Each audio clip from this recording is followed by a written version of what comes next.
안녕하십니까. 자, 그 패러다임이라는 말이 무슨 말이냐, 이것부터 좀 말씀을 드려야 될 것 같은데, 그 아래 제가 각주를 달아놨죠. 토마스 쿤의 패러다임의 전환, 뭐 이렇게 해서 써놨는데, 어떤 그 혁명적인 모델 변경, 어떤 모델인데, 그 모델이 이렇게 바뀔 때마다 패러다임 변화, 이런 얘기를 많이 쓰거든요. 이 모델이라는 게 주어진 공동체 구성원들이 지닌 신념이나 가치, 그리고 기법들의 전체적 성향이다, 이렇게 얘기를 했어요. 그러니까 뭐 하나가 딱 있으면 거기에 딱 맞춰서 하는 거죠.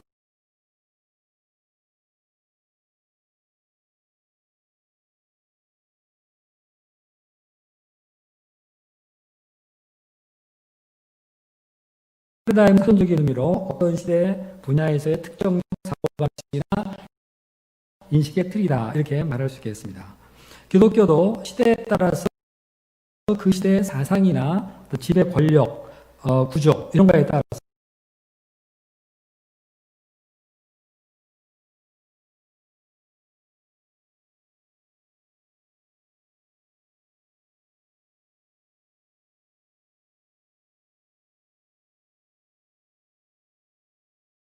있을지언정 그 근저를 파고 들어가면 바로 예수 그리스도가 있습니다.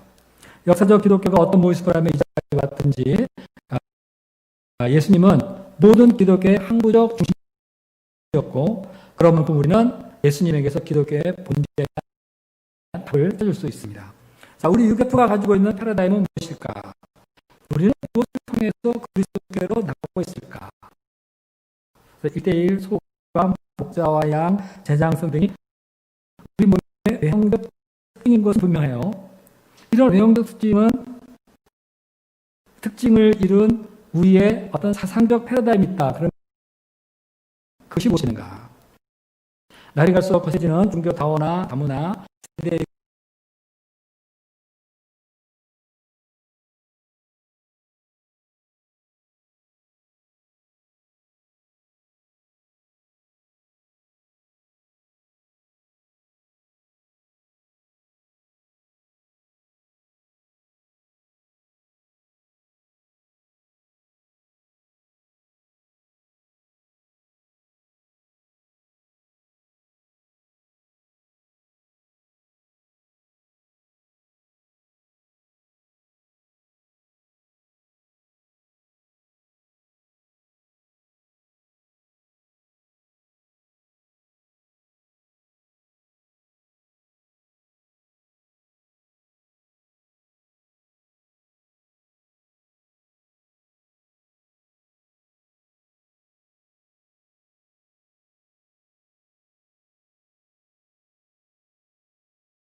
유대교의 분파로 여겼고요. 또 주위의 유대교 세계와 그 일치를 보존하고 있었어요. 율법을 지킨다거나, 그리고 구약 성경을 공유하고 있었고, 그 다음에 그 성전 예배를 유대교랑 같이 드렸어요. 심지어는 성전에서 제사까지 같이 드렸습니다. 오늘날로 말하면 이거 이단이야, 뭐 이런 얘기 하겠지만, 그 당시에는 그런 이단이고 뭐가 그럴 말을 할 필요가 하나도 없이 어쨌든 기독교가 생겨나가는 과정에서 있었던 일입니다. 자, 그런데 팔레스타인 지역에 살고 있던 사람들이, 이분들은요, 그 하늘과 땅의 현상에 관해서 어떤 물리학적인 연구를 하지 않았어요.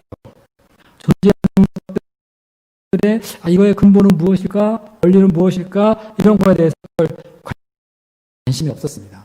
이들에게 관심 있는 건 주로 미래였어요. 미래. 어떻게 왜 미래를 봤냐면은 그 마카비 왕조 때, 뭐 그때가 아니라 이스라엘 역사가 그렇죠. 계속 전쟁에서 지고 포로로 끌려가고 남의 지배를 받고 그리고 고통하는 그런 역사였거든요. 이 마카비 왕조 때 메시아에 대한 기다림이 너무나 간절했어요. 그들에게. 그래서 이들은 언제나 속히 메시아가 와서 이 세상을 심판하고 평화로운 메시아 왕국을 보여주면 배워주면 좋겠다 하고 간절하게 바랬죠. 실제로 구약의 이사야, 에스겔, 다니엘, 소선지서 등 이런 게 묵시적 성격이 강합니다. 네. 그런데 이제 예수님이 오신 시대에도 역시 그랬습니다. 실제 복음서를 보면은 세례요한이 회개하라, 천국에 가까웠다. 이거 우리가 천국에 가까웠다면 2000년에 온다 그런 얘기가 아니라 바로 임할 것 같은 그런 위기감을 불러 넣어줬고요. 그러니까 많은 사람들이 세례요한에게 나와가지고 회개 세례를 받았습니다. 예수님도 그 당시에 묵시적 메시지를 많이 전하셨어요. 내가 자꾸 하나님 나라가 가까워서 회개하고 복음을 들어라 이렇게 당장 무슨 일이 벌어질 것 같은 그런 긴막한 메시지.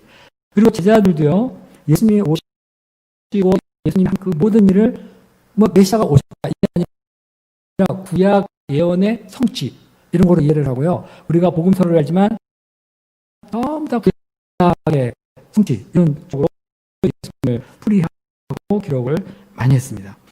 그리고 제자들도 보면은 항상 물어보는 게 이스라엘 회복이 입니까? 막 이러고. 그리고 오순절 성령 강림이 있을 때 세례요한이 그 메시지가 그거예요. 요엘서의 예언서를 인용하면서 그걸 보면요, 말세에 내가 내 영을 모든 육체에 부어주리라. 이 말세라는 말을 사용하면서 있죠. 요엘서 그걸 인용했죠. 그래서 이 초대교회를 가만히 보면은 주로 묵시적 그리스도교에 보면 묵시적 패러다임이 상당히 많이 있습니다. 그러니까 그리스도교가 만들어던 그때는 항상 메시아에 대한 새로운 메시아 왕국에 대한 기다림 이게 아주 간절했습니다. 이거 잘못됐다는 건 아니죠. 한 부분이죠. 지금 우리도 묵시적인 그런 성향들이 상당히 있죠. 요즘 우리 마태복음 마지막 때에 대해서 지금이 정말 마지막 때인 것 같아. 뭐 이런 얘기 많이 하잖아요. 그죠? 예수님의 기다림이 있습니다. 자, 그런데 이 유다계 그리스도 공동체가 율법의 준수를 너무나 이렇게 고집하기 때문에 복음이 이방 세계를 막 퍼져나가는데 이것이 장애가 돼가지고 이방계 그리스도인들하고 단절이 일어나게 됩니다. 유다계 그리스도인들은 예수를 그들이 간단한 메시아로 믿고 나갔는데 우리가 알지만은 바리새인 사두개인들을 중심으로 한 그 유대교 지도자들이 그리고 유대인들이 이걸 거부하죠. 거부해서 거부하니까 어떻게 유대계 본류로부터 떨어져 나가는 거예요. 우리는 저들과 다르다 하는 걸 이제 알게 된 거죠. 유대인들이 다시 로마와의 전쟁을 한번 벌립니다. 이게 AD 135년인데 이때 예루살렘이 철저하게 파괴되고 모든 유대인들이 국외로 추방을 당합니다. 이와 함께 예루살렘의 유다에 있던 공동체 그리고 그 공동체가 나름대로 우리가 그리스도인들이다 하는 그 그리스도계로서 차지하고 그 주의를 잃어버리게 돼요. 이제 그 그리스도의 영광은 이렇게 이방계 그리스도인에게 넘어가게 됐습니다. 기독교 보편적 헬레니즘 패러다임에서 여기서 보편적이라는 말은요 유니버설화되는 말이에요. 한쪽에 치우치거나 이것이 아니라 당시 온 세계에 적용되는 그러한 패러다임을 구축을 했어요. 한번 읽어보겠습니다. 초기의 팔레스타인 중심의 그리스도 공동체는 그 요새가 확장돼 가면서 시골 환경에서 이제는 도시로 이동하기 시작했어요. 그리고 그리스도교가 사용했던 언어가 처음에는 팔레스타인 지역에 이제 유다인 쓰던 아람어였는데 제국의 그 만국 공용어 헬라어죠, 그죠? 그걸 이제 코인의 헬라어로 바뀌어버렸습니다. 그리고 앞에서 말한 것처럼 유대인들이 이렇게 분리해 나가면서 그리스도교의 중심도 이방인에게 넘어갔습니다. 이 변화의 중심 역할을 한 사람이 바로 사도 바울이죠. 우리가 잘 알듯이 사도 바울은 유대교에 관한 것도 잘 알 뿐만 아니라 헬레니즘 교육을 받은 사람이에요. 헬레니즘의 그 상을 잘 이해하고 있는 사람입니다. 그래서 우리가 사도 바울의 편지를 보면은 헬레니즘적인 그런 관념들, 표상들 이런 것들을 상당히 많이 사용한 것을 알 수가 있습니다. 이 사람이 이제 다메섹 도상에서 예수님을 만나고 내가 유대인과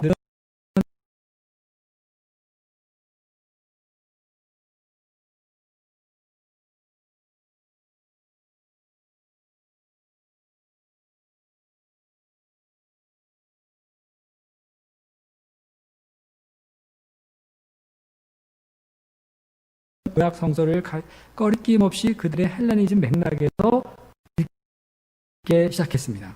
과연 바울은 헬라인처럼 구약 성서를 상징적으로 해석을 했습니다. 자, 아래 3번을 한번 보세요. 우리는 그냥 홍해를 건넌다 그러면 물 사이를 건너고 광야에서 구름 불기둥 따라갔다. 반석에서 물이 나왔다. 이 정도로 하잖아. 근데 그것은 상당히 알레고리컬하게 해석을 해서 거기서 기독교 진리를 갖고 있는 거예요. 우리 조상들이 다 구름 아래에 있고 바다 가운데로 지나며 모세에 속하여 자, 다 구름과 발에 세례를 받고 이거를 세례라고 말을 해요. 그리고 다 신령한 음식을 먹고 만나 신령한 음식이라고 그러고 반석에서 나온 거를 신령한 음료다 이러면서 이거를 누구라고 하느냐? 예수 그리스도다 이렇게 얘기를 해요. 그러니까 구약에 나온 사건들을 상당히 그리스도 중심적으로 해석을 잘 해내는 거죠. 실제 사건을 우리로 해서 이렇게 진리를 얘기합니다. 그래서 상당히 기독교에 대한 이해를 깊게 만들었어요. 자, 그 다음에요. 그리고 문자보다는 영을 우리에 부여했죠. 살리는 것은 유기요, 영은 무익하니라. 뭐 이런 거 있죠. 의문에 죽은 것으로 하지 않냐, 뭐 이러잖아요.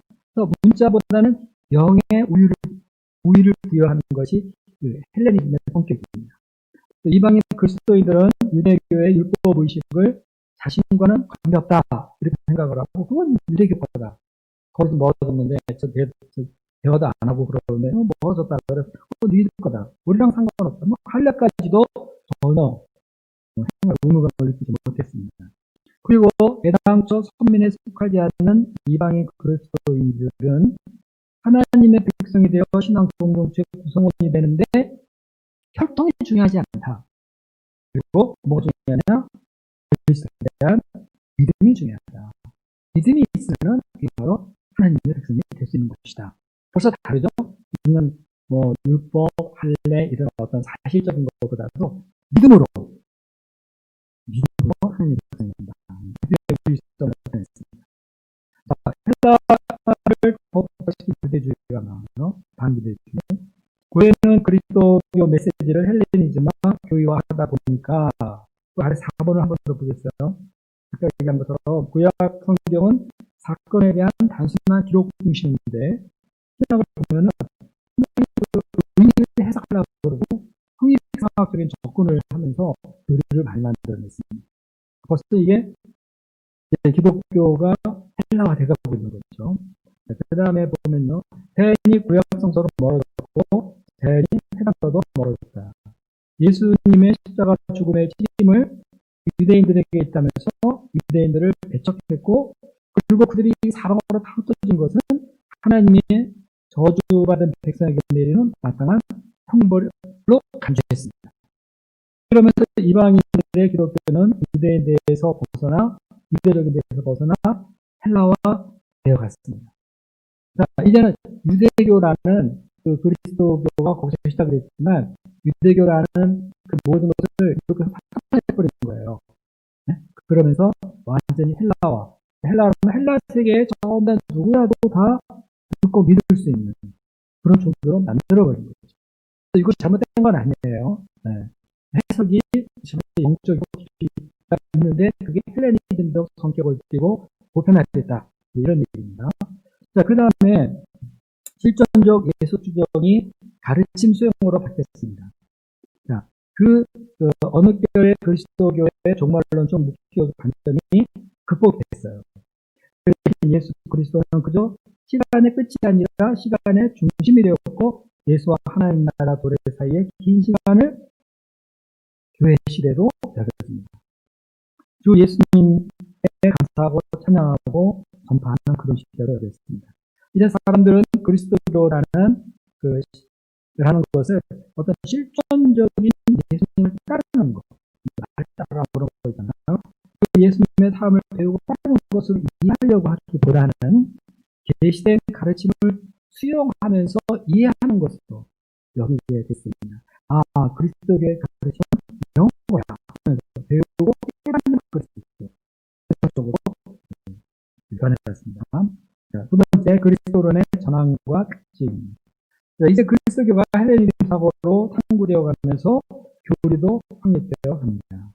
이것은 헬레니즘 특성상 근원에 대한 사학적, 부분적 사회와 관계가 깊습니다. 유대교의 그리스도교는 하나님의 아들의 선제, 하나님이 만물보다 먼저 있었다 하는 것에 대해서는 거의 아무것도 몰랐어요. 그런데 이제는 만물의 말씀의 선제, 성육신에 관한 진술을 담는 요한복음의 그 서론 있죠. 그것이 헬레니즘 사고하고 딱 매치가 되면서 아주 상당한 주목을 받게 됐습니다. 자, 묵시문학 시간적 구원도시, 예수님이 이 땅에 메시아로 오시고 순환을 받으시고 죽고 부활하시고 재림하셨다 하는 이렇게 생각하는 것 대신에 이제 예수님을 선지하는 예수님으로 생각하니까 어떻게 생각했냐면은 그 우주적 공간적 도시 속에서 위로부터 이 땅에 내려오신 하나님께 관심을 가지기 시작한 거예요. 이 땅에 오셔서 무엇을 하신 그런 것보다도 헬레니즘의 형이상학적인 게 되게 많잖아요. 그러니까 이 사람들은 이런 부분에 대해서 하늘에 계셨던 그분이 성육신하셨다. 여기에 상당한 초점을 맞춰오고 있었습니다.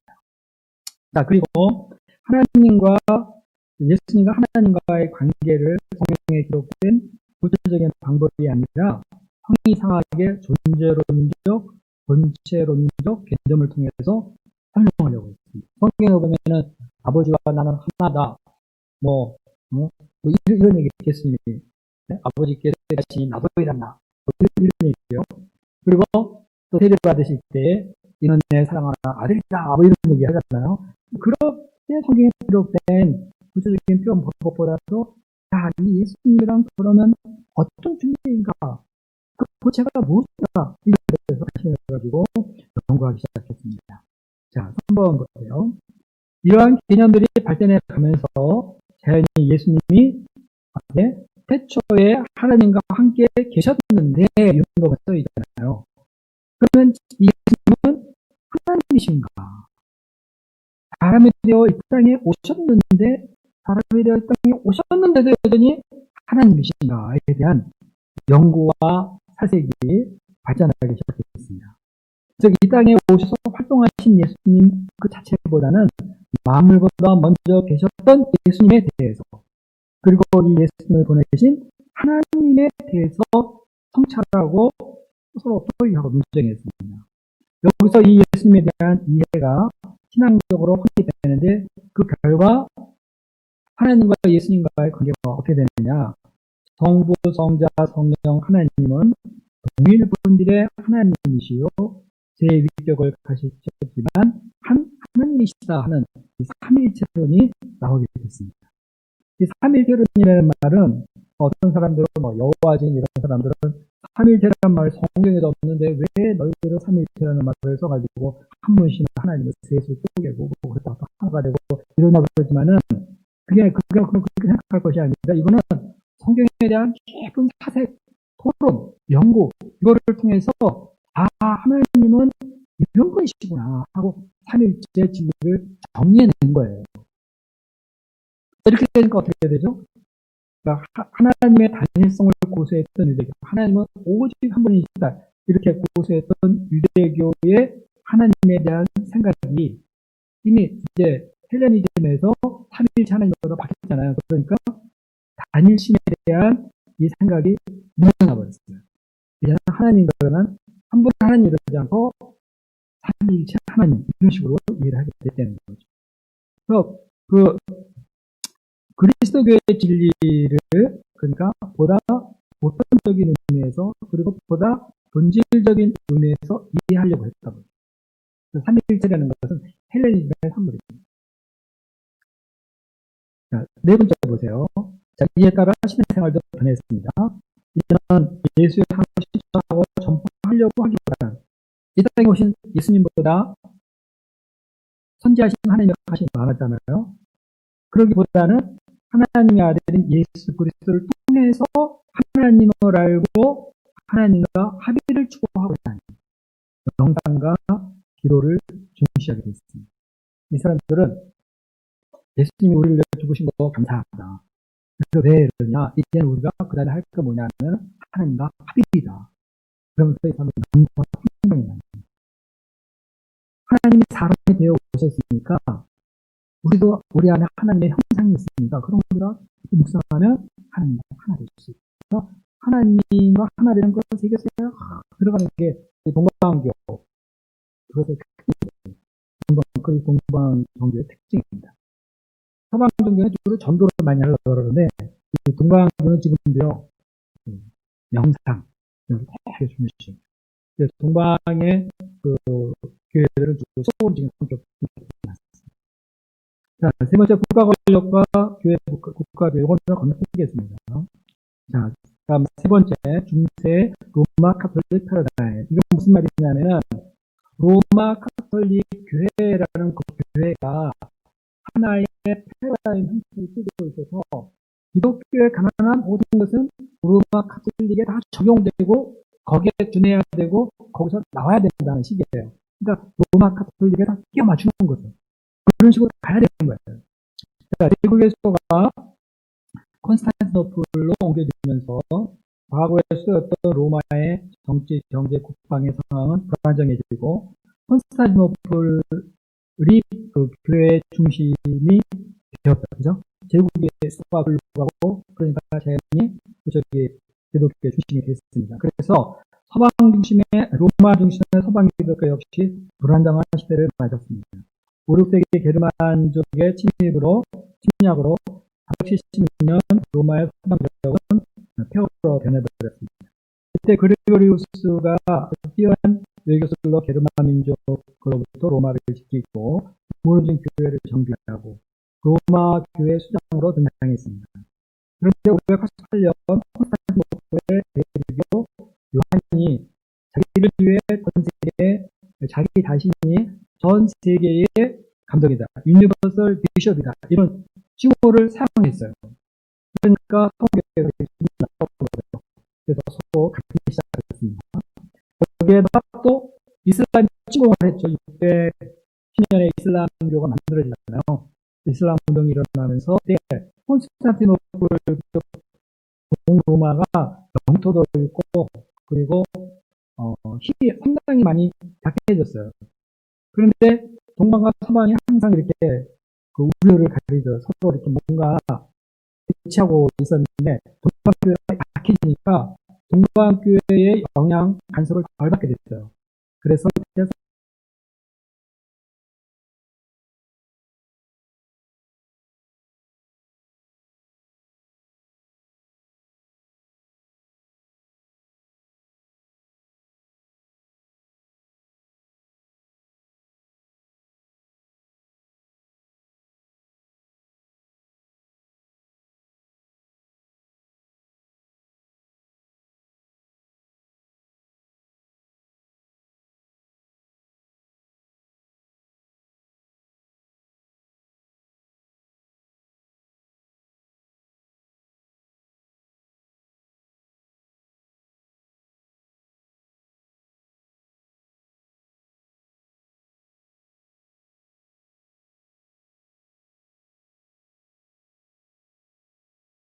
그리고 잘 보호해 줬습니다. 그러자 교회 레오 3세가 교황 레오 3세가 성탄절에 카알 왕의 머리에 왕관을 씌워주면서 평화로운 최고의 황제로 하나님께 왕관을 받은 카알 아우구스투라는 이름으로 지어졌습니다.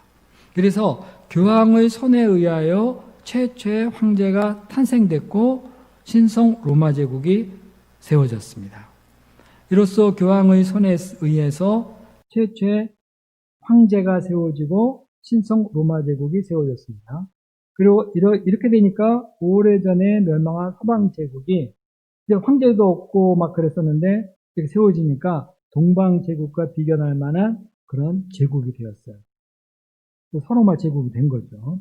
카알 황제는 이때 자신이 로마 기독교를 지키는 수호자라고 생각하고 로마 교회가 이탈리아 지역을 효율적으로 통제하도록 지원해 주었습니다. 그래서 서방의 교황은 마침내 동로마에서 결정적으로 벗어났고 국가적 자주성을 확립할 수 있게 되었습니다. 여기서부터 이제 뭐죠?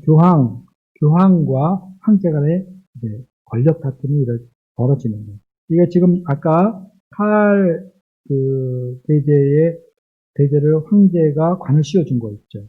이것이 상당히 큰 일이었어요. 그 당시는 그냥 했는데, 나중에 보면, 결국 황제를 세우는 건 교황이 세우네? 이러면서 영적으로 딱 보니까 교황이 더 높은 거예요. 그래서 세속군주가 가만히 있겠어요? 서로 갈등하고 싸우는 거죠. 자, 보세요. 자, 그런데 이제 먼저 동방교회와 서방교회가 완전히 분리돼서 서방 제국이 독자적으로 가는 그 길을 마련한 아주 큰 두 가지 사건이 있었습니다. 이게 바로 니케아 신조 수정이에요. 동방교회는요, 성부는 신성의 원리예요. 그래서 성자와 성령도 다 성부로부터 나온다. 이렇게 생각을 했거든요.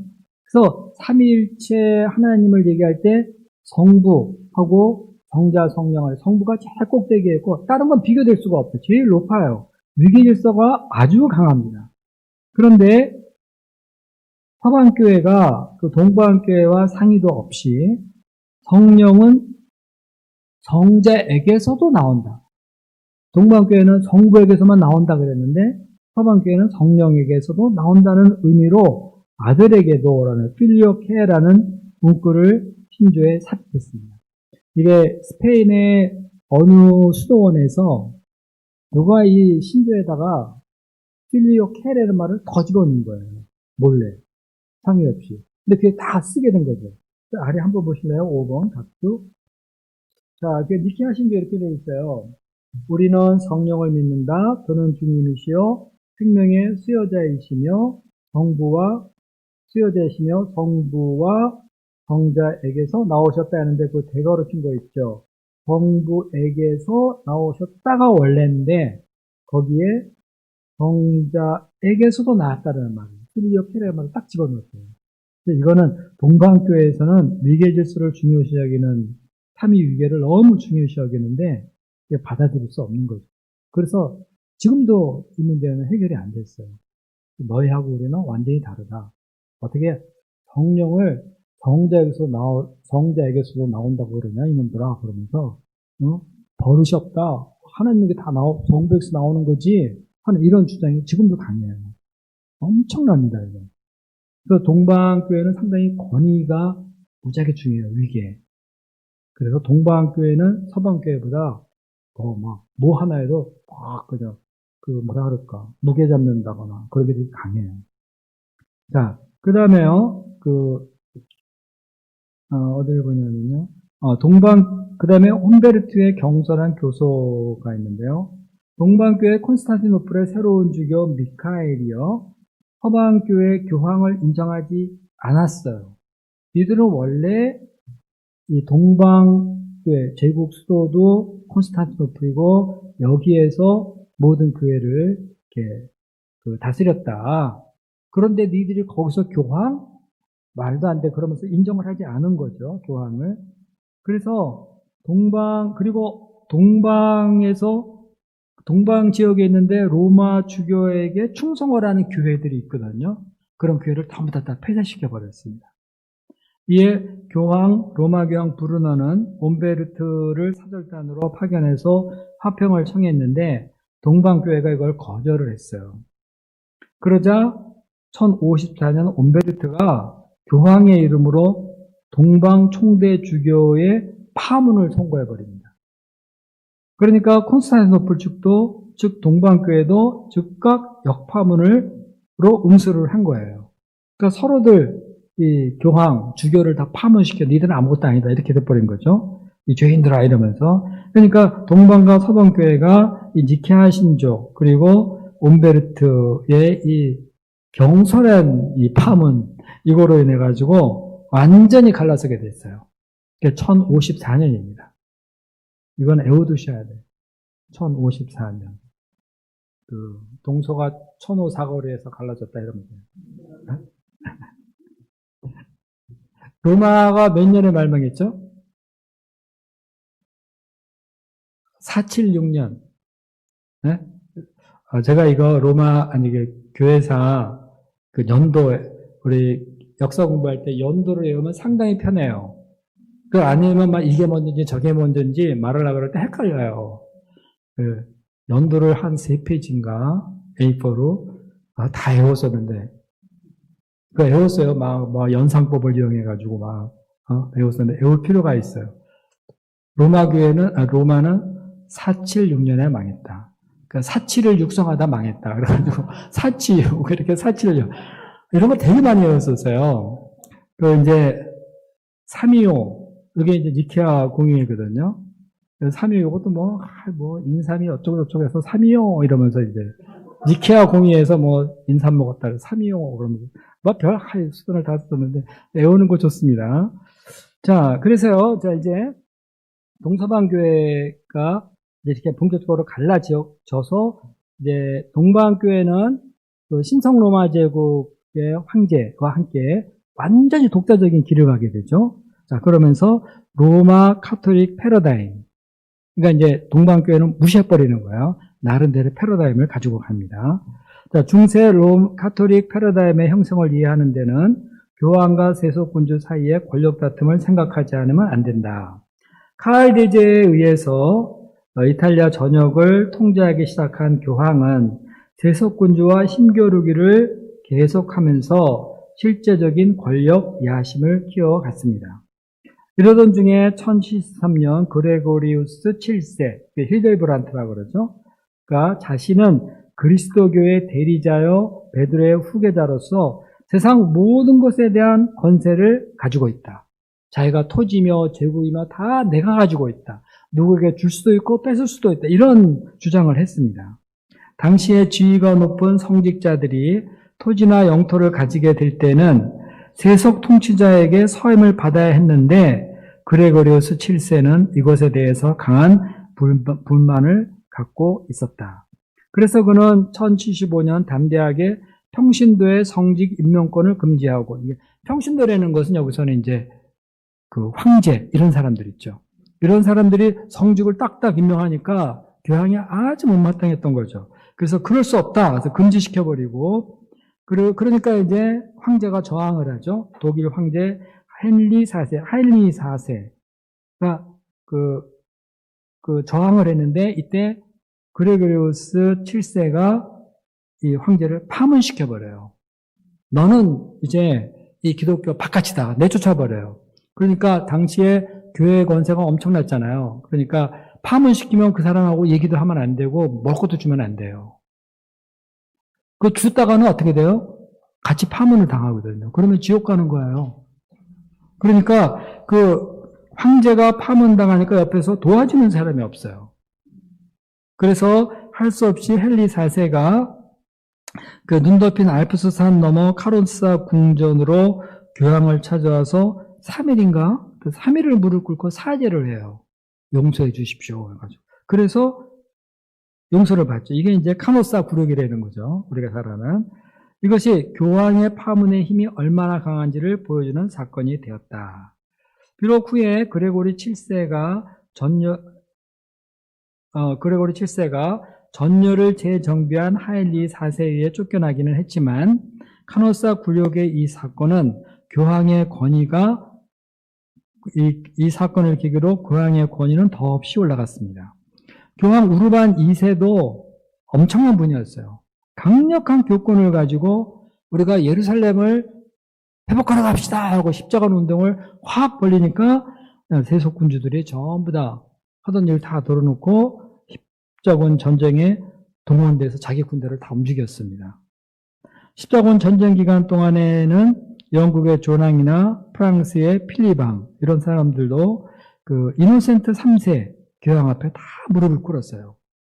로마 카톨릭은 이렇게 교황이 세속 권력자와 우위를 겨루면서 실제 수익권을 확립을 하면서 교황을 정점으로 하는 교회 조직이 아주 견고하게 만들어졌습니다.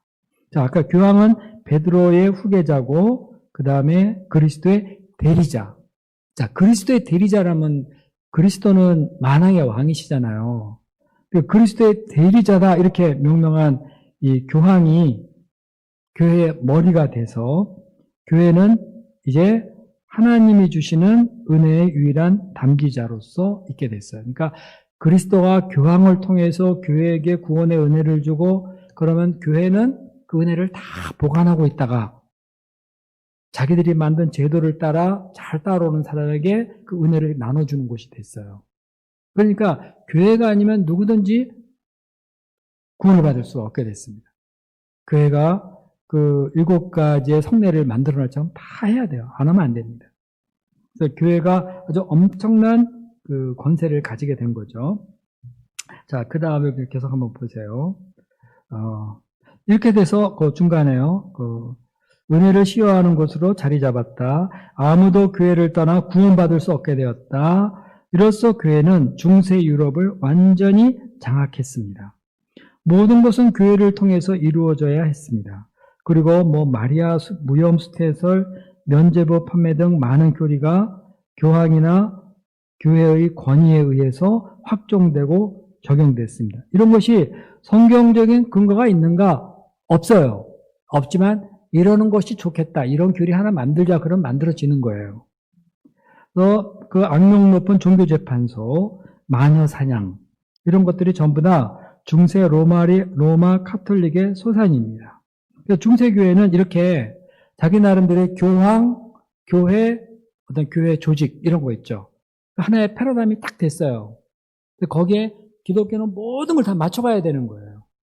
그리고 교회를 어디서 이렇게 교회 활동이 있다 그러면 그게 카톨릭 그 패러다임인가 맞는가 안 맞는가. 안 맞으면 그냥 이란이 되고 화형에 처해지고 막 그러는 거죠.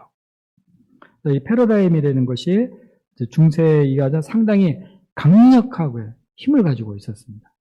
그리고 대항했다고 하면 다 끝장나는 거예요. 누구든지. 자, 로마 카톨릭의 쇠퇴에 대해서 그러나 십자군 전쟁을 계기로 교황의 권위가 흔들리며 교회의 부패는 절정을 향해서 갔습니다. 십자군 전쟁은 교황의 권위로 시작을 했죠. 갑시다! 그래서 갔죠. 그런데 십자군 전쟁으로 말미암아 민족주의가 발흥하고 왕의 권력이 강화되고 무역과 상업이 발달해지면서 교황은 더 이상 과거와 같이 세속 권력을 장악할 수 없게 되었습니다. 십자군 전쟁하면 다 그 지역 사람들이 나가잖아요. 모여가지고. 나갈 때 깃발 두고 나가고요. 그 지역 사람은 그 지역 사람들이 뭉쳐서 다 같이 나가고 이러니까 자연히 민족주의 생기고 그 지역의 왕들 중심으로 활동이 막 이루어지는 거예요. 그러면서 상업 그 십자군 전쟁 원정하면서 장사도 많이 하게 되고 그러다 보니까 물질도 많아지고 그러다 보니까 예전같이 교황이 힘을 쓸 수가 없었던 거죠. 그러면서 교황권이 쇠락하기 시작했습니다. 그래서 이거 보니페우스 8세가 이거 이러면 안 되는데 하면서 교황 우위권을 그 우남 쌍탐이라는 그 교령이 있어요. 그걸 딱 발표해가지고 어쩌고저쩌고 그런 게 있습니다. 근데 그걸 딱 그 교황 우위권을 주장했는데 필립 왕이 상당히 교만하네 그러면서 보니페우스 8세를 체포해버려요. 근데 저는 감옥에서 죽습니다.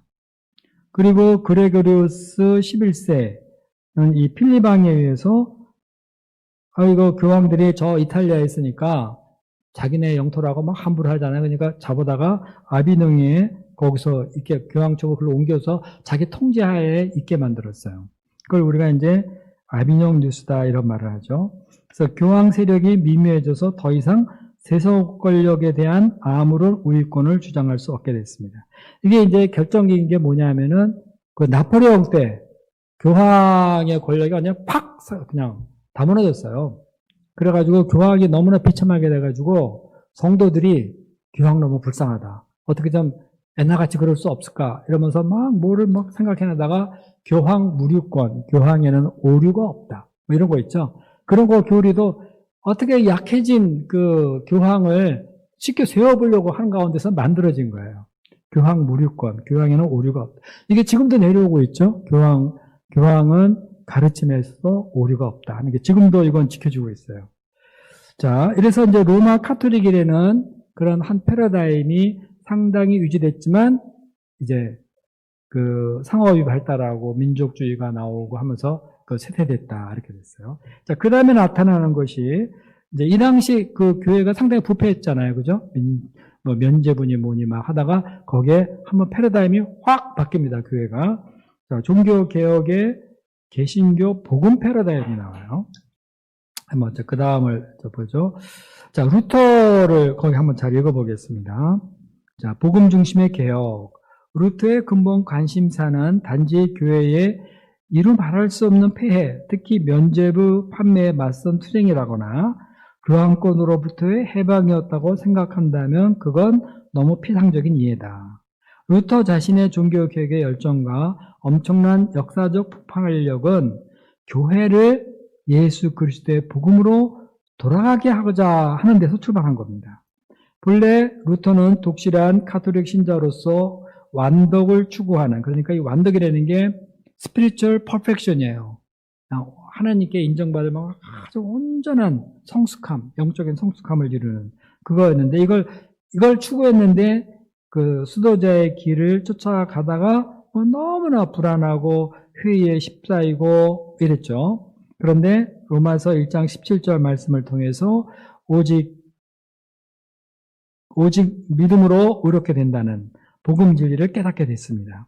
이에 그는 교회가 복음 중심으로 개혁되어야 된다 이렇게 생각을 했습니다.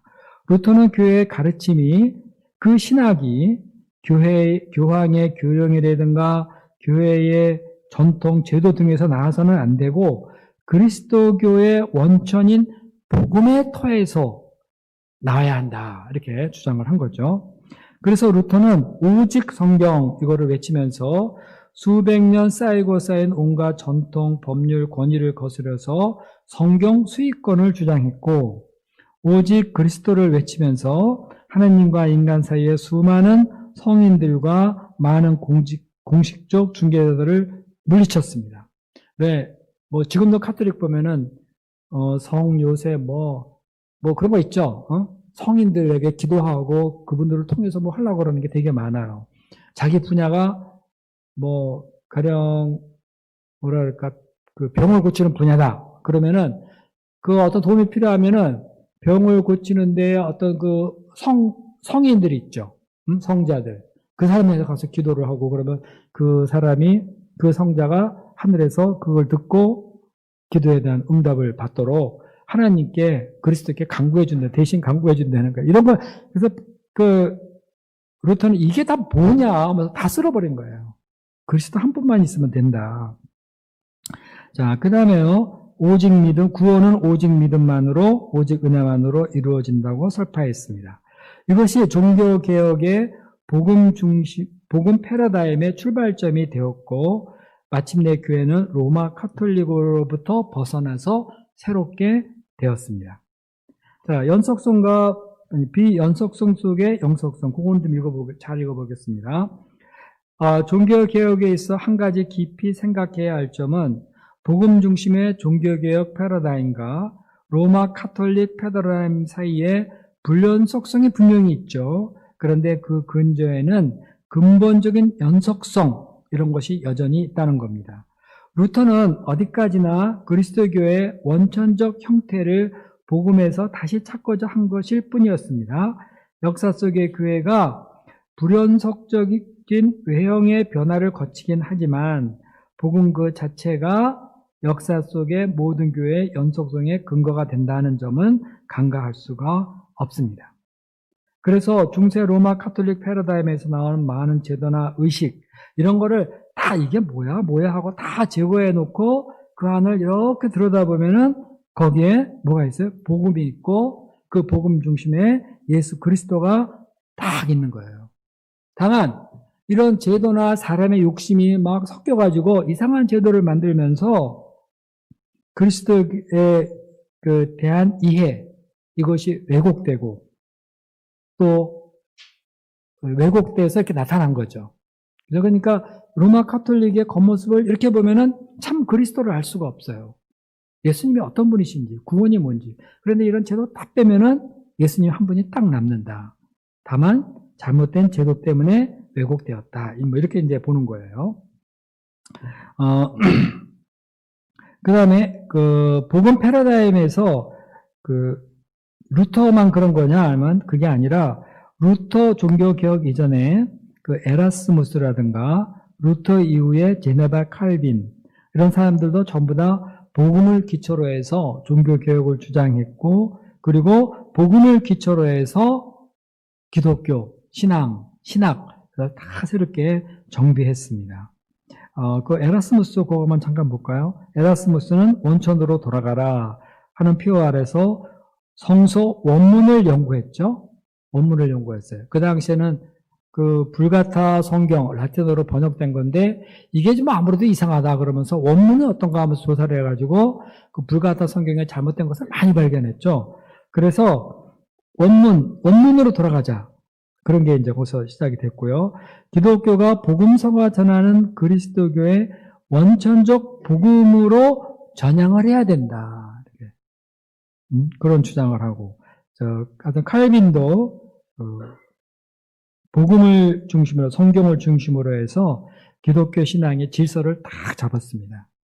그래서 칼빈의 그 개혁주의 신학, 칼빈의 기독교 강의 유명하잖아요. 거기 보면은 기독교가 헷갈리지 않아요. 더 이상 헷갈리지 않아. 아주 논리적으로 순서 성경에 기초서 쫙 아주 가지런하게 정리가 되어 있습니다. 그래서 이 칼빈 때 와서 이 복음 패러다임이 완전히 자리를 딱 잡았어요. 그래서 칼빈 때 루터 칼빈으로 이어지는 그 신앙이 오늘날까지 그대로 전해오고 있는 거죠. 자, 종교개혁의 그림자, 이건 좀 건너뛰겠습니다. 안 해도 될 것 같아요. 자, 그 다음에 이성과 진보에 정향된 근대 패러다임. 자, 시대가 이제 복음 패러다임 이게 잘 진행됐으면 좋겠는데, 그게 그렇지를 않았어요. 어떤 일이 생겼냐면은, 그, 종교개혁 때에는 카톨릭 교리가 잘못된 것을 바로잡으려고 하는 그런 대대적인 운동이 일어나서 자연히 종교개혁 때 성경에 기초한 교리가 세워져요. 그러니까 교리 중심의 종교개혁이 돼버린 거예요. 근데 교리 중심으로 하니까 어떻게 되죠? 뭐 진리는 알겠는데 그리고 교회에서 설교를 해도 교리 중심으로 설교를 하고 그러니까 예수 그리스도의 그가 우리와의 그 어떤 만남 우리가 성경 공부하면서 느끼는 예수님 내 삶에 감동을 주는 인격적인 하나님 이런 것이 잘 안 다가오는 거죠. 그러니까 그 종교개혁에서의 그 패러다임에서는 내면적인 감동, 이것이 너무 부족한 거예요. 그래서, 이 교리가 이게 뭐 사람 살리는 게 아니네. 그러면서 경건주의 운동, 성경 본문을 보면서 본문 속에서 은혜를 받는 경건주의 운동, 이런 게 일어난 거죠. 그렇죠? 자, 그런데 하여튼 뭐 이렇게 돼 가면서 그 다음에 어떤 운동이 일어났냐면은 계몽주의가 나타나요. 계몽주의가 나타납니다. 그래서 이거 왜 이렇게 교회 교리가 딱딱해? 우리가 언제까지나 이런 거에 권위에 따라다녀야 돼? 뭐 이러면서 뭐 이제 상업도 발달하고 돈도 많겠다. 그러니까 이제 자유를 누리고 싶고 이러다 보니 자연히 근대 사상이 나오는 거예요. 그래서 인간 중심의 근대 사상. 자, 거기 한번 보겠습니다. 3페이지 아래 이성과 진보에 정향된 근대 패러다임. 자, 권위의 전환. 거기는 잘 이해를 해야 돼요. 종교개혁계의 30년 전쟁이 끝나고 베스트팔렌 조약이 체결되면서 본격적으로 전개된 종파들의 시대는 절대군주제 시대에 의해 교체되었다. 절대군주제가 수많은 내전과 폭동의 시대 속에서 평화, 법과 질서를 보장하는 유일한 방법으로 여겨진 것이다.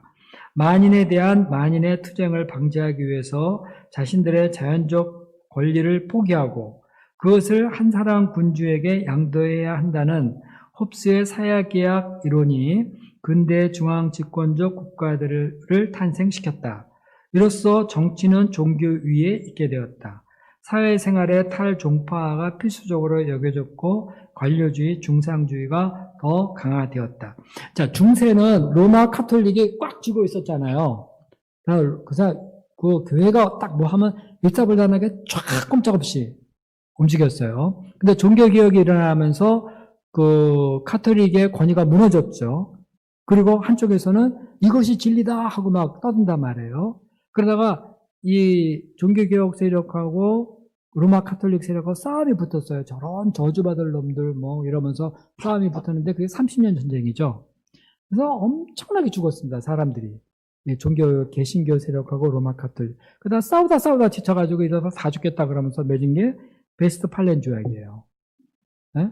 베스트팔렌 조약이 뭐냐면은 내가 무엇을 믿든 상관하지 마라. 너희는 너희 길을 가고 우리는 우리 길을 가겠다. 이렇게 된 거예요. 그래서 이제 루터교는 루터교 길을 가게 되고 그 카톨릭은 카톨릭 교회로 가야 되고 마음에 안 들지만 싸워봐야 죽기만 하니까 각자 자기 길로 가게 된 거예요. 그러면서 종교개혁 때 여러 가지 종파가 생기잖아요. 루터파도 있고 뭐 개혁파도 있고 막 그러잖아요. 다 자기 길을 가는 거예요. 아무도 나를 간섭하지 마라. 이러면서 종파들의 시대가 돼서 저마다 막 자기 주장을 하면 사니까 이게 혼란이 오는 거죠. 그래서 루터나 뭐 이런 사람들의 의견이기도 했지만은 자, 이거를 통제하는 방법은 어느 지역의 군주가 무슨 종교를 가졌다. 그러니까 카톨릭을 가졌다 그러면 그 군주를 따라 그 시민들은 전부 다 카톨릭을 갖는다. 그리고 어느 지역에서는 개신교를 가질까, 루터교를 믿는다. 그러면 그 지역의 관할 지역에 있는 사람들은 다 루터교를 믿어야 되는 거예요. 이러면서 질서가 잡힌 거죠. 그래서 이것이 점점 커가면서 절대 군주제가 등장하는 거예요. 군주가 등장하는 거예요. 종교는 서서히 힘을 잃어가고. 그러니까 여기 아래 종교, 정치 위에 종교가 있게 됐다 하는 말이 바로 그 말입니다. 근데 이게 이제 막 네 자유, 내 자유 막 이러다 보니까 사람들 간에 다툼도 많이 일어나고 군주가 통치를 해야 되고 그러니까 자연히 다툼을 없애는 방법이 뭐냐면은 사회계약서를 해가지고 그 자연권을 군주에게 맡기면 군주는 사회를 효과적으로 평화롭게 통치하는 거죠. 이게 베스트팔렌 조약의 의미가 되게 커요. 나는 내 길로 간다. 막지 말아라. 이렇게 된 거예요. 그러니까 종교 권위도 무너지고 자연히 사람 중심의 생각으로 가는 거죠. 자연히 절대 군주제가 등장하고요. 자, 계몽주의 보겠습니다. 근대의 혁명은 무엇보다도 정신의 혁명이다. 갈릴레이 뉴턴으로 이어지는 자연과학의 혁명은 기존의 기독교 세계관을 무너뜨리고 데카르트 무너뜨렸고, 그죠? 그래도 지구는 돈다 그랬잖아요. 데카르트는 나는 생각한다, 고로 존재한다로 상징되는 근대 철학의 표현은 본원적 확실성의 장소는 이제 하나님이 아니고 인간으로 옮겨지게 된 거죠. 내가 생각한다, 나 존재한다. 내 생각으로 존재한다는 거예요. 칸트 역시 하나님에 대한 인식과 관련하여 이성적으로나 과학적으로 하나님 존재 증명은 불가능하다. 우리가 이성이 최고잖아요. 이성으로 하나님 존재 증명할 수 있느냐? 없어요. 그러니까 불가지론에 빠지고 신에 대한 이런 믿음도 약해져 버리고 그러는 거죠. 이러한 계몽주의 정신은 외부 권위들에 예속되어 있던 모든 사유를 풀어냈고 자신의 바탕을 이성에 기초한 사유에 두고자 했기 때문에 교회의 권위들을 단호히 배척했다. 인간 삶의 주요 영역 거의 모두 학문, 경제, 정치, 법률, 국가, 문화, 교육, 복지 이런 것이 교회, 신학, 종교의 영향력에서 벗어나 이젠 이성적이고 세속적 그리고 현세적으로 다 바뀌어버렸습니다. 성숙해진 인간 자신의 책임과 관장에 모든 것이 맡겨졌어요. 인간이 성숙해야 된다. 인간이 책임지고 이제 하는 거예요. 이제 인간 세상은 세속적이고 비종교적인 세상이 되었습니다. 그리고 이제 프랑스 혁명이 일어나죠. 거기서 이제 인권이 이제 인권 선언이 나오고 막 그러잖아요. 주권 재민. 그러니까 프랑스 혁명을 통해서 뭐가 무너져요? 이번에는 절대 군주제가 무너지고 의회제도가 나오는 거예요. 자, 그리고 기존의 교회법이나 신앙고백문, 사제들이나 교령, 교황이 내는 교령 이런 거 대신에 이제 뭐가 자리를 차지하냐면 인권헌장, 헌법, 교사, 사제 대신에 이젠 교사, 학교 선생님이 대신하는 거예요. 학교 선생님이 다 가르치는 거예요. 그 다음에 종교 대신에 뭐가 생겨요? 애국심. 이런 게 이제 근세 사회에서는 이제 고치되죠. 그리스도교 윤리 대신에 뭐로 대치돼요? 시민의 덕성, 사회의 조화, 덕성 이런 것이 이제 윤리 대신에 그리스도교 윤리 대신 이제 나오고요. 사회적 조화를 증진시키는 계몽주의 윤리가 사회를 지배하게 되었다. 그러니까 전부 다 이성의 기초에서 판단하고 지배되는 거예요. 유지되는 거예요. 그러니까 이 계몽주의가 나쁘냐? 나쁜 건가요? 이성 중심으로 생각해 본 게 나쁜 건가? 그러지 않아요. 그동안에 이성을 너무나 무시하고 살았던 것이 문제지, 이제 이성이 살아난 거예요. 그래서 여성 인권들 있잖아요. 그죠? 여성 인권들, 이런 것도 다, 여성도 옛날에는 막 함부로 얘기했지만 딱 정신 차려보니까 여성도 너무 중요한 거예요. 그래서 여성을 아주 귀하게 여기는 것도 이때 다 나왔어요. 그 인권 있잖아요. 뭐 어린아이 인권, 인권들. 옛날에는 교회의 종이고 뭐 군주의 뭐 신하고 막 이랬는데 한 명의 인권도 되게 중요한 거다. 이게 전부 다 계몽주의에서 나온 거예요. 그러니까 우리가 그 계몽주의 유산을 지금 상당히 많이 불러놓고 사회가 지금 그렇게 굴러가고 있죠. 네? 너무 이제 하나님을 배척해서 문제인데 사람을 사람답게 만든 게 이 당시 계몽주의 영향이었어요. 이성 중심의 영향. 그러니까 결국 역사라는 거는 그 진행돼 가면서 덮쳐 있던 거 있죠? 가려져 있던 거. 자꾸 진행돼 가면서 자꾸 그 뚜껑이 열려가면서 정말 인간이 정말 누려야 될 것이 무엇인가, 인간이 어떤 존재인가 보다 더 진보적인 생각을 하게 된 거고, 신앙도 마찬가지예요. 옛날에는 묵시적인 생각을 주로 했었는데 그게 아니라 묵시적으로만 신앙인 것은 아니잖아요. 그러니까 헬레니즘의 기초에서 누구든지 믿고 이해할 수 있는 보편적인 그리스도교가 나오는 거, 그러는 거죠, 그죠? 그러면 이제 교회가 권지도 갖고 막 이렇게 된 거예요. 점점 가면서 새로워지고 더 깊어지고, 그러다가 이제 오류도 발생하면 또 고치고, 이러는 게 이제 기독교의 역사다 볼 수 있습니다. 그 슐라이어마 얘기는 좀 생략하겠습니다.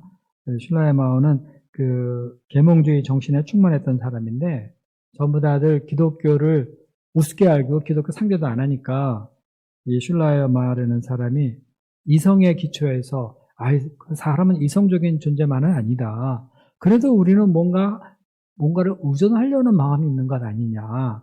그러면서 감정을 기초로 해서 신앙을 변호하기도 하고 막 그렇게는 했어요.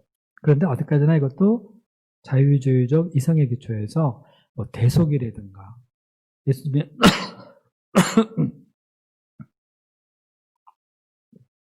예수님이 우리 죄를 위해서 대신 죽으셨다거나 부활하셨다거나 승천하셨다, 이런 거는 그 계몽주의 사상이나 이런 이성을 기초해서는 도무지 설명이 안 되는 거예요.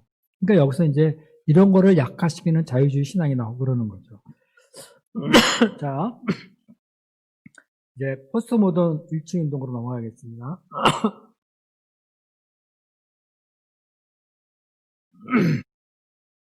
자, 이러면서 이제 자꾸 이성 중심의 진보 사관이 자꾸 나와요. 이러다가 포스트 모던 운동이 나오는데 어떻게 나왔느냐면은 1차 대전 이후, 그리고 이어서 뭐 20년 좀 넘었나? 그러면 20년 돼서 2차 대전이 벌어지잖아요. 그래서 그동안 이성과 합리성을 상당히 신뢰했던 인간들이 우리는 많이 진보할 수 있다 이랬는데 1, 2차 대전을 무자비하게 이루어지는 것을 보면서 인간의 이성과 합리성은 더 이상 믿을 수 없다. 이것이 그 이성과 합리가 보여준 게 이런 전쟁이냐 하면서 깊은 회의에 빠져버리죠. 그리고 진보의 꿈도 사라져버려요. 인류는 포스트 모던 시대로 접어들게 됐습니다. 더 이상 절대 진리는 없다. 이성도 믿을 수 없다. 그건 합리적에서 어땠는데 우리가 합리적으로 한다고 해서 잘 됐어? 이래가면서 사람의 저마다 어떤 원칙을 가지고 무엇을 대하기보다도 상대방을 있는 그대로 인정해주고 인간적 화합과 일치를 이루자는 운동이 벌어졌어요. 이게 이제 포스트 모던 일치 운동이죠. 그죠? 그래서 그리스도교는 포스트 모던 시대에 접어들었는데, 자, 이런 시대에 우리 기독교가 차지할 수 있는 위치는 어딘가. 그래도 합리적인 생각을 하고 옛날 뭐 전통도 좀 중요시 여기던 그런 사회에서는 기독교가 나름대로 귀하게 여겨질 여지가 있었는데 포스트 모던 시대에는 이 종교나 저 종교나 그거는 종교가 있으나 없으나 다 뭐 그게 그거다 이렇게 하니까 너무 나대지 마라. 그러니까 기독교가 어디에 서야 되는가. 자, 거기 보세요. 오늘날도 많은 사람들이 기독교는 미래를 갖고 있는가에 대해서 묻습니다. 현대의 기독교의 외형적인 모습을 비판하다 보면 이런 질문이 나오는 것은 얼마든지 이해할 수 있습니다. 그러나 교회는 온갖 잘못과 오류, 죄와 패덕에도 불구하고 성령을 통해서 예수 그리스도의 진리 안에 머문다는 사실입니다. 기독교의 근저에 있는 예수 그리스도는 사람을 움직이는 힘이 있었습니다. 그리고 그들은 예수 그리스도를 따르는 삶을 살고 그들을 통해 복음은 전파되고 교회는 존속되었습니다. 고대 교회의 공정신학자, 주교들 이런 사람들과 나란히 아주 진실된 수도자들, 세인트, 성자가 존재했고요.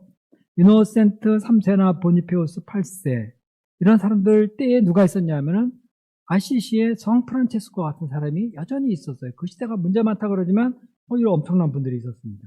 레오 10세 때의 그 타락한 카톨릭 시대 그때 마르틴 루터 같은 사람이 있었고요. 프랑스 절대 왕정 한가운데 블레즈 파스칼이라는 사람도 있어요. 파스칼은 상당한 복음적인 그런 신앙인이죠. 그리스도교와 나치즘에 대한 저항 안에 칼바르트라든가 디트리 보니포 이런 사람들이 있어서 참된 신앙을 위해서 싸웠어요. 우리나라는 일제강점기 때에 신사참배를 거부하고 싸운 주기철 손영원 목사님 이런 분들이 있었습니다.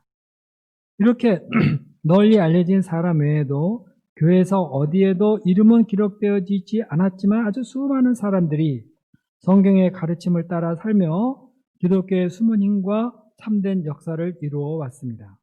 그들에게 성령은 힘차게 역사하셨고 거기에 은혜와 권능이 있었습니다. 그리고 그 신앙 공동체 안에도 역시 성령은 강력하게 역사하고 있었습니다. 그래서 사람들은 기독교의 미래가 있는가 이런 생각을 하지만 아무리 세상이 바뀌고 기독교가 타락된 모습을 갖고 있다 하더라도 여전히 교회 안에는 진실되게 아주 힘있게 믿는 그리스도인들이 항상 있었다는 거. 그리고 성령께서 역사하세요. 기독교는 겉모양이 좀 줄어들기도 하고 뭐 어떻게 눈에 안 보일 수도 있겠지만은 여전히 기독교는 유지될 거라는 거예요. 무엇보다도 기독교라는 것은요, 사람의 의지로 따라서 있고 없고 하는 것이 아니라 진실된 그리스도인들에게 성령께서 역사하시면서 이끌어가는 거예요. 그러니까 기독교는 역사 속에 예수님 오실 때까지 계속 있을 거예요. 자, 그다음 한국 교회의 패러다임과 UBF를 보겠습니다. 자, 그러면 한국 교회의 패러다임은 무엇일까? 한번 생각해 봤어요. 저는 한국교회의 패러다임은 축복과 성장이다. 이렇게 말해보고 싶어요. 축복과 성장. 교회 그러면 왠지 복을 받으러 나가야 되는 데고. 그리고 교회 그러면은 누구든지 목회자든 뭐 성도는 우리 교회 좀 크면 좋겠다. 그러면서 헌금도 엄청나게 해요. 건물 짓겠다 그러면 헌금도 엄청나게 하고. 뭐 이거 나쁘게 볼 거는 아니에요. 성도들은 복을 받기 위해서. 목회자나 장로들은 교회 부흥에 많은 관심을 가지고 있고 각종 프로그램을 개발합니다. 40일 새벽 축복 대성회 뭐 이런 것도 있고 제가 교회 다닐 때 요새는 제가 교회 잘 모르겠는데 총동원 주일 뭐 이런 거 있었어요. 한 번쯤 그 안 나오던 사람들 다 찾아서 다 나오게 해가지고 교회 사람이 많이 모이게 하고 그것을 계기로 해서 교회가 좀 더 성장할 수 있도록 양쪽으로 뭐 그런 운동도 많이 하고 그랬죠. 자, 이런 것을 한다 그래 이런 패러다임을 갖고 있다고 해서 거기에 예수님이 없는 건 절대로 아니에요. 뭐 축복을 구하는 사람이라든가 막 성장을 이루는 이런 사람들 보면은 심령에 나름대로 예수님에 대한 뜨거움이 있어요. 이런 분들 보면은 그죠? 자, 어쨌든 이거는 한국교회 성장 비결이기도 했어요. 실제적으로. 자, UBF를 들여다보자. 자, 어떤 패러다임이 떠오릅니까? 우리 UBF 패러다임 딱 하면 뭐예요? 어떤 틀로 움직이죠? 어떤 사상으로 움직이죠?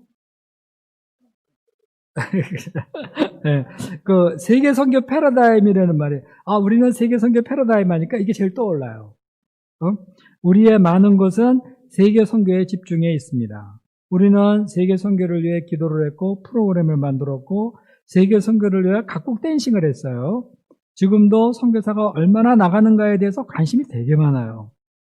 또 요즘 좀 들러가잖아요. 그러니까 막 슬퍼해요. 응? 주위를 둘러보면은 온통 세계 선교에 관한 것입니다. 뭐 달력도 거룩한 백성 제사장 나라 이런 거고요. 뭐 제가 성장하면서 들은 거 뭐 나이아가라 국제 수양이야, 뭐 러시아 국제 수양 이런 소리 아주 귀에 따갑게 듣고 그리고 이것을 위해 기도를 엄청나게들 했습니다. 대륙별 지부장 수양이에요. 요즘은 또 세계 본부에서 하는 온라인 세계 포럼이 있어요. 네? 세계 선교의 일환이죠, 그죠? 센터의 재정부를 선교사업부라 그래요, 우리는. 11조 헌금도 선교헌금이라고 그러고. 그리고 선교사를 누구보다도 귀하게 여기고, 선교사가 되는 걸 당연하게 여기고, 뭐, 선교사가 되기 위해서 검사 자리도 다 버리고, 뭐, 미국 가서 신문팔이도 하고 그러잖아요. 지금도 우리 기도 제목의 일부는 2041년까지 10만 명의 선교사를 파송하는 거고요. 각 센터 출입문의 비밀번호가 204110이에요. 여기만 그런 줄 아는 우리 센터도 그래요. 다른 센터 가서 뭐 번호 누르는 거 있다 아마 이거 쳐보면 뭐 되게 아마 많이 맞지 않을까 이런 생각이 들어요. 이 기도 제목이 제시된 지가 벌써 20년이 지났죠. 그런데 지난 10여 년간 선교사 파송이 현저하게 줄었어요. 현저하게 줄으니까 어때요? 우리는 선교 스피릿이 없었다고 탄식을 하는. 그러니까 세계 선교가 우리를 얼마나 지배하고 있는지 세계 선교 틀 안에서 모든 걸 생각하려고 그래요. 자, 그런데 이런 선교 패러다임보다 좀 더 우리 사역의 근원에 가까운 패러다임이 무엇일까? UBF의 세계 선교, 1대1 성경 공부, 소감 쓰기, 일용할 양식, 제자 양성, 목자와 양, 방금 말한 세계 선교 이런 건 어디서 왔을까? 그런데 난 나름대로 정의해보고 성경 읽기 패러다임이라고 한번 잡아봤어요. 여러분들 동의하든 안 하든 여러분 마음대로 하세요. 저는 성경 읽기라는 이 패러다임 속에서 우리의 모든 것이 이루어졌다 이런 생각을 해요. 아니 그래 뭐 성경이 뭐 어디를 안 읽었느냐 그러지만 다른 데에서 성경 읽는 거하고 우리가 성경 읽는 거 달라요. 나는 그렇게 생각해요. 에? 성경 읽기가 얼마나 우리는 진지한지 몰라요. 한번 보겠습니다. 자, 그런데 우리의 선교 이름이 대학생 성경 읽기 선교회잖아요. 근데 이제 그동안에 이 대학생 성경 읽기 선교회 그럴 때 성경 읽기라는 말을 어떻게 생각해 오시는지 모르겠어요. 어떻게 생각해 오세요? 그냥 읽는 거예요? 아이들이 국어책 선생님 읽으라, 그냥 막 철수야, 영이야, 막 하고 그냥 생각 없이 막 읽는 거예요? 그건 아니잖아요. 그죠? 네, 몇 번 읽는가? 그것도 아니에요. 우리가 성경 읽기를 무엇으로 생각하고 있느냐? 이걸 다시 한번 생각을 잘 해보면 좋을 것 같다는 생각이 듭니다. 자, 성경 읽기를 정의해 봅시다. 자, 뭘까?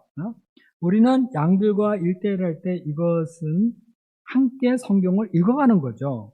본문을 함께 읽어가요. 그리고 문제지를 가지고 본문을 살펴봐요. 본문의 역사적, 문화적 배경, 등장인물을 이해하려고 하죠. 그리고 여기서 하나님이 어떤 분이신지, 예수님이 어떤 분이신지를 생각해요. 그리고 그 말씀은 하나님이 나에게 주시는 말씀으로 영접하고 순종하려고 하죠. 소감을 쓰면서 소감 또 써요. 뭘 보죠? 다시 본문 봐요. 본문 읽기를 다시 해요. 이때 우리 마음에 말씀이 더 깊이 새겨집니다. 여기에 말씀의 감동이 있고 성령의 감동, 예수님의 감동이 있습니다. 그리고 소감 발표 모임을 해요. 이것은 각자 자기가 읽고 배운 것을 서로 읽어주며 은혜를 나누는 거죠. 자, 매일 아침 일어나서 일용할 양식하죠? 이거 뭐죠? 성경 읽기예요, 이것도요. 네? 하나님이 나에게 오늘 무슨 말씀을 하시는가? 그냥 한번 읽고 그냥 끝나는 게 아니라 생각해야 돼요. 하나님이 나에게 무슨 말씀을 하시는가? 어떻게 적용을 해야 되는가? 이렇게 본문을 읽어요. 성경 읽기. 그리고 하루를 말씀 안에서 말씀으로 시작을 하죠. 성경이 그러함으로 전도도 하고, 성경이 그러함으로 이웃을 사랑하고 회개하고, 성경이 그렇게 말하니까 세계 선교를 지상명령으로 영접한 거죠. 우리의 성경 읽기는 이런 면에서 좀 달라요. 좀 더 깊이 보고자 반복해서 보고 그리고 써보고 이런 걸 통해서 하나님의 음성을 듣고 구체적으로 회개하게 되죠. 근데 자꾸 읽는 거 공부할 때 말씀 받지, 소감 쓸 때 받지, 남이 발표하는 거 듣지 이러다 보면 내 마음에 어느 틈에 회개 역사가 강력히 일어나고 그리고 믿고 순종하려고 합니다. 이게 바로 우리가 말하는, 제가 말하는 성경 읽기예요. 성경 읽기. 엄청난 파워가 있는 겁니다. 자, 성경은 하나님의 말씀입니다. 성경의 글은 신문 사설이나 시와 같은 것이 아닙니다. 하나님이 우리와 대화하기 위해서 성령의 감동을 통해서 기록해 주신 것입니다. 그래서 말씀은 지식이 아니라 언제나 우리 영혼에 감동이 됩니다. 말씀은 성령 활동의 장입니다. 자, 성령이 내 마음에 역사하려고 그럴 때 성령이 뭐를 통해 역사하죠? 영화 보다가 역사하나? 그럴 수도 있긴 하겠죠. 그런데 말씀을 볼 때 거기서 그 말씀을 따라 성령께서 아주 강력하게 역사하세요. 사람 안 변하다가도 백날 훈계를 해도 성경 딱 볼 때 성령이 확 역사하시면 그 사람이 하나님께 잡히는 거죠. 그죠? 네, 그 성령을 어디 갔나? 말씀은 성령 활동의 장이다. 이거를 많이 아셨겠지만 중요하게 여기셔야 돼요. 자녀를 가르치기 위해서 무조건 성경으로 끌어가야 돼요. 그러다 보면 막 싫다고 막 하다가 어느 날 딱 꽂히는 거야, 한 말씀.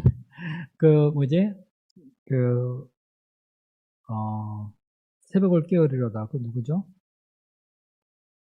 김준옥 목사님. 그분도 막 반발하다가 로마서 어디에 탁 꽂혔어요, 한마디에. 그러면서 확 변했어요. 하여튼, 말씀은 성령 활동의 장이다. 우리가 성경을 펴서 읽기 시작하면 성령께서도 본격적으로 우리 안에서 활동하십니다. 특별히 겸손한 자세를 읽으면 말씀은 우리 마음을 뜨겁게 합니다. 어느덧 우리가 성경을 읽고 성경이 우리를 읽습니다. 우리가 하나님을 알게 되고 하나님의 음성을 듣게 되고 격려를 받고 믿음을 갖게 되고 찬양하게 돼요. 자, 이게 어디서 오는가? 성경 읽기에서 오는 거예요. 성경 읽기 성교회. 여기 성경 읽기예요. 자, 우리가 누굽니까? 그 창세전에 그리스도 안에서 택하심을 받고 그리스도의 대속의 사랑 안에서 거룩하고 흠이 없게 된 사람들이죠. 그 은혜의 영광을 찬송하게 하려고 주께서 택하신 사람들입니다. 그러니 이런 은혜 속에 있는 우리가 하나님의 말씀인 성경을 읽을 때 어떤 일이 일어나겠어요? 우리의 심령에 은혜와 진리가 충만해집니다. 생명력이 넘치고 찬양하고 자발적으로 제자의 삶을 살고자 합니다. 기쁨으로 헌신하고 서로 사랑하고 섬깁니다. 그러면서 우리의 내면은 은혜가 더 충만해져요. 힘이 생깁니다. 이런 모임에 사람들이 모이지 않을까요? 우리의 사귐을 보고 우리가 예수님의 제자의 모임인 줄 알고 양들이 오는 겁니다. 이런 모임, 이런 교회는 밖에 있는 사람들을 안으로 끌어당기는 힘이 있어요. 이런 교회를 뭐라 그러냐면 구심력적 교회라 그래요. 양들이 오게 하면은 피싱만 나간다고 능사가 아니에요. 벌써 모여있는 목자님들에게 예수 그리스도로 인한 은혜와 찬양이 확 넘쳐야 돼요. 올해 제가 센터에 처음 왔을 때 또 많은 사람 얘기를 들어보면 센터에 왔을 때 목자님들 얼굴이 확 나고 사랑이 넘치고 그것 때문에 매력을 느끼고 온 사람이 무지하게 많잖아요. 그죠? 근데 이게 교회 안에 예수님의 은혜 서로 사랑하고 이런 사랑이 넘치면은 양이 보고 와요. 이게 뭐래? 안으로 끌어당기는 힘이 있는 거예요. 원심력적 교회라 그래요. 자, 그 다음 봐요. 자, 구심력적 교회라 그래요. 그거를요. 안으로 당기는 힘. 그리고 이렇게 우리 안에 예수님의 은혜가 충만해질 때 자연히 예수님에 대한 사랑과 충성이 나오죠. 그죠? 예, 그리고 사명도 저절로 나와요. 나가서 피싱하라고 그러지 않았는데도 전도가 일어나요. 심지어 세계 선교까지 이루어집니다. 누가 목자가 되라고 말하기 전에 자신이 목자가 되어야 한다는 것을 깨닫게 돼요. 우리의 선교는 성령의 감동으로 이루어진 거예요. 목자님들이 선교 나가라고 막 푸시해서 나간 거 아니에요. 그렇기 때문에 성령의 감동으로 된 거기 때문에 부모나 친구가 아무리 말려도 못 말려요. 선교사로 나가겠다는데 성령의 감동이 있는데 못 말립니다. 그거는. 성령께서 역사하시며 우리가 읽은 말씀이 우리의 비전이 되면서 우리는 나가는 교회가 되는 거예요. 나가는 교회. 이거를 원심력적 교회라 그래요. 그러니까 건강한 교회는 구심력적 교회이면서 동시에 원심력적 교회예요. 건강한 교회는 나가면서 모이고 모이면서 나가요. 교회는 그들만의 잔치로 끝나지 않습니다. 그 잔치는 나가서 교회 밖에 있는 사람들을 초청하는 잔치예요. 건강한 교회는 내보내려고만 하지 않아요. 아주 모여가지고 은혜가 있는지 없는지 따지지도 않고 1대1 몇 팀 했어? 소감 썼어? 예배는 몇 명 나왔어? 막 이러고 체크하는 거 있잖아요. 피곤해요. 뭐죠? 원심력적인 그런 그 은혜 충만함, 이게 사라지니까, 이게 채워지지 않고 자꾸 뭔가를 해야 된다는 생각만 하니까, 이 역사가 힘들어지는 거예요. 그러니까 건강한 교회는 내보내려고만 하지 않습니다. 사명만을 말하는 교회는 어느 팀의 은혜와 생명력을 잃고 형식적이 되고 율법적이 됩니다. 심지어 거짓말까지 해요. 우리 그런 때가 있었잖아요. 1대1 왜 그렇게 적어? 이러잖아요. 피싱 몇 팀 했어? 그러면은, 적게 했다고 말하면 또 야단 맞을까봐. 몇 팀 더 했다고 거짓말도 하고. 이거 비참하잖아요. 나도 그런 비참한 일을 몇 번. 비참해요. 우리 그러면 안 되죠. 그죠? 모든 게 다 은혜가 충만한 가운데 다 이루어져야 되는 거예요. 사명감을 가지고. 자, 여기까지 우리는 성경 읽는다는 것이 무엇을 의미하는 거고, 거기에서 무슨 일이 벌어지는지를 알았습니다. 그래서 우리는 성경 읽기의 위대함을 알고 성경 읽기를 독려합니다. 우리는 무슨 문제든 성경 읽기를 해결하려고 합니다. 그래서 우리 모임은 무엇을 하든지 곳곳에 성경 읽기 패러다임이 있습니다. 누가 힘들면은 말씀이 없어서 그래. 이렇게 해요. 어려워? 그러면 말씀을 읽어봐. 저기서 지혜를 얻어. 성경 읽기로 가버려요, 그냥. 자, 그리고 우리 모임은 성경 읽기 패러다임이 곳곳에 있어요. 신학 공부를 안 했지만 성경 읽기 안에서 모든 걸 하죠. 그래서 신학 공부나 설교학을 공부하지 않아도 누구나 메시지를 전할 수 있는 게 바로 우리예요.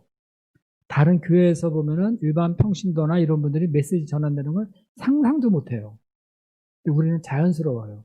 왜? 성경 읽기 훈련을 받았기 때문에 그래요. 자, 성경 읽기는 그냥 성경 읽으면 그러니까 성경 읽기는 그러니까 그냥 읽으면 되는 거죠. 그러면 하나님이 다 하십니다. 그래서 성경 읽기는 모든 것을 시작하고 이루는 우리의 사상적 패러다임이다. 이런 생각이 들어요. 성경 읽기의 패러다임 좀 이상하다 그러지만 성경 읽기에 대한 분명한 사상, 인식의 틀이 있어요. 그래서 우리는 이제까지 온 것 같아요. 자, 우리는 전통적인 현대성을 부인하는 포스트 모던 시대에 살고 있습니다. 종교 다원주의 시대에 살고 있습니다. 이상한 것도 정상으로 보자는 퓨어 시대에 살고 있습니다. 우리는 지금 코로나19 시대에 살고 있습니다. 이런 시대 속에 교회가 힘듭니다. 사람들이 교회를 보는 시각이 엄청 달라졌습니다. 앞으로의 교회는 어떤 형식으로 전개되어져 나가야 할까요? 지금처럼 오프라인과 온라인 사이를 오고 가며 범민한 교회여야 되는가? 정말 막말로 멸시받는 기독교로 있다가 사라질 것인가? 요즘 얼마나 많은 사람들이 기독교가 사라지면 좋겠다는 말을 하는지 모릅니다. 이것이 교회의 미래의 운명인가? 우리 유배분명도 이런 건가요? 운명적인 생각을 하는 분들 많아요. 캠퍼스 나갔더니 요즘 너무 인식이 나빠가지고 애들이 말도 안 한다. 어떻게 하는가? 이런 생각을 하죠. 네, 이해가 돼요. 자, 그러나 성경 읽기가 있는 한 교회에 운명이란 없는 거예요. 앞에서 말했지만 교회는 택하심 받은 사람의 모임이에요. 하나님의 은혜와 영광을 찬미하기 위해서 하나님이 그리스도로 그의 피로 만든 거예요. 하나님이 만드신 교회에 어떻게 운명이 있겠어요? 그리고 교회를 통해서 만민을 구원하겠다는데 어떻게 거기에 한계가 있겠어요? 문제는 우리가 우리를 부르시고 뜻하시고 세우신 것에 합치하기 위해서 어떻게 해야 될 것인가? 간단해요. 성경 읽기를 하면 됩니다. 성경 읽기로 접근을 해야 돼요. 이것이 실제 우리의 사상의 틀이고 패러다임입니다. 원시 그리스도교는 많은 것을 묵시적 관점에서 봤어요. 초대교회는 헬레니즘 사고방식으로 해결하려고 했습니다. 중세는 로마 카톨릭 패러다임에 끼워 맞추려고 했어요. 종교개혁기에는 복음의 틀 안에서 하려고 했고요. 근대는 이성과 진보의 사고 개념으로 모든 걸 끼워 맞추려고 했습니다. 자, 우리는 어디에 끼워 맞출 것인가? 모든 것을 성경 읽기에 끼워 맞춰서 풀어가면 되지 않을까? 우리가 성경 읽기를 하는 한 성령은 마음으로 우리 안에 계속해서 뜨겁게 말씀으로 우리 안에 뜨겁게 계속 역사하실 거고요. 우리가 성경 읽기를 제대로 하는 한 우리는 시대를 이기고 어떤 미래가 다가와도 여전히 힘있는 복음 역사, 세계 선교 역사를 섬겨나갈 수 있게 될 것입니다. 우리가 성경 읽기를 제대로 하는 한 우리는 캠퍼스의 젊은이, 목자, 양, 젊은이들을 섬길 수 있습니다. 1대1 소감 쓰기, 소감 발표, 일용할 양식, 전도, 목자와 양, 제자 양성 성경, 세계 선교 등 이런 것들은 우리가 갖고 있는 성경 읽기 패러다임에서 나온 외형적인 장치들의 세트예요. 100% 세트가 있어요. 세트. 1대1 소감 쓰기, 소감 발표, 일용할 양식, 목자와 양, 이런 거. 세트예요. 이거 세트로 딱 묶여 있어요. 여기 다 뭐냐? 성경 읽기에 바탕을 두고 있어요. 거기서 다 나왔습니다. 저는 우리 모임의 틀을 만드시고 세우신 고 이사무엘 선교사님을 생각하게 됩니다. 이제 곧 이사무엘 선교사님의 전기가 나올 겁니다. 저는 이 전기 편찬 작업에 참여하면서 이 책을 이미 2번 읽었습니다. 저는 제가 여기서 배운 것은 이사무엘 선교사님은 성경을 사랑하는 사람이요, 모든 것을 성경에 입각하여 하고자 하셨다는 겁니다. 이분은 성경을 얼마나 사랑하셨는지 모릅니다. 이분은 성경을 읽고 외우고 또 읽고 또 외웠어요. 그 전기를 보면은 이사무엘 선교사님이 가셔야 되는데 뭔가 막 머뭇거리시더래요. 그래서 저기 목사님 뭐가 문제가 있으신가요? 그랬더니 그 성경 외울 거 있죠. 그것이 어디로 가는 데가 준비가 안 됐다는 거예요. 그래서 그걸 프린트해서 드렸더니 그걸 만족해서 탁 들어가면서 외우시면서 가셨대요. 그래서 메시지 전할 때 반드시 성경 본문을 다 그냥 암송을 하고 다 이렇게 얘기가 나와요. 난 그런 적이 한 번도 없는데 그러셨대요. 아주 엄청나세요, 이 성경 사랑이. 자, 그 다음 보세요. 늘 말씀에 충만하셨습니다. 이 성경 66권 일용할 양식을 집필하셨잖아요. 그죠? 다 쓰셨어요. 이게 어떻게 가능하냐? 이분은 성경 읽기를 하시는 분이기 때문에 그래요. 성경을 쫙 읽고 또 읽고 여기서 무엇을 말하는가 하니까 탁탁 단어를 나눠서 주제를 잡아서 그 성경 66권 일용할 양식을 쓰실 수 있었던 거죠. 1대1과 제자 양성 세계 선교 모두 성경 읽기에서 시작된 거죠. 저는 이사무엘 선교사님이 쓰신 누가복음 영어 강의안을 4번 읽었습니다. 저는 이것을 통해 이분은 성경을 읽으면서 예수님을 읽으시고 예수님을 관해서 말씀하셨다는 걸 알았습니다. 우리가 이분의 누가복음 영어 강의안을 읽어가면 2000년 전 예수님의 현장으로 가서 예수님을 만나는 체험을 하게 됩니다. 왜냐하면 이분의 메시지는 예수님의 읽기가 있기 때문에 그렇습니다. 제가 이 성경을 처음 읽을 때, 누가복음 영어 강의안 처음 읽을 때 깜짝 놀랐어요. 내가 그냥 예수님한테 바로 야단맞는 것 같고, 예수님 말씀 듣는 것 같고, 현장에 있는 것 같고, 내가 무슨 메시지 많이 듣긴 했지만, 그런 것 그렇게 많이 안 느끼거든요. 근데 모르죠. 그게 아마 500페이지가 넘는 걸 계속 읽으니까, 아마 예수님 속에 내가 메시지 속에 푹 들어가서 그런지 모르겠어요. 그런데 현장에서 예수님을 만나는 느낌, 그 말씀을 직접 듣는 느낌, 이런 게 아주 생생하더라고요. 이걸 한번 읽어보세요, 나중에. 나 그래서 내가 이사벨 선교사님, 옛날에는 이사벨 선교사님, 우리 모임 어쩌고저쩌고 기도도 하고 그랬지만, 이사벨 선교사님, 존경하고 다시 배우려고 하는 마음이 이렇게 생겼어요. 이 누가복음 강의 한 4번 읽으면서. 처음에 밑줄 긋고 있고, 그 다음에 외모하면서 읽고, 다 소리 내서 읽었더니 너무나 좋아요. 그래서 심령이 힘든 분들 있으면은, 누가복음 영어 강의는 소리 내서 한 2-3번 읽으면 다 회복될 것 같아요. 그리고 누가복음이 영어 강의안 있죠. 다 읽으면은 내가 그리스도인으로 어떻게 살아야 될 것인가, 내가 목자 생활을 어떻게 해야 될 것인가, 매뉴얼이 따로 없어요. 거기 목자 생활 어떻게 하라 이런 말은 없지만은 예수님에 관해서 너무나 제자들을 어떻게 훈련시키시고 양들을 돕는 거 어떻게 도우셨는가 너무나 잘 나와 있어가지고 이렇게 하는 거구나. 새삼 느껴요. 새삼. 한번 누가복음 영어 강의안을 정기가 나오면은 2-3월 선교사님 정기가 곧 나올 거예요. 11월이나 12월에 나올 거예요. 그러면 내 생각엔 제안을 하는데요.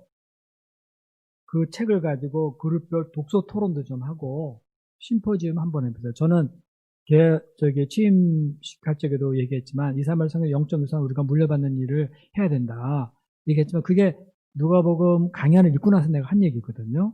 근데 그 책 나오면 심포지움을 한번 그려보세요. 그럼 우리가 전혀 새로운 스피릿을 가지고 역사를 섬길 수 있지 않을까 이런 생각을 합니다.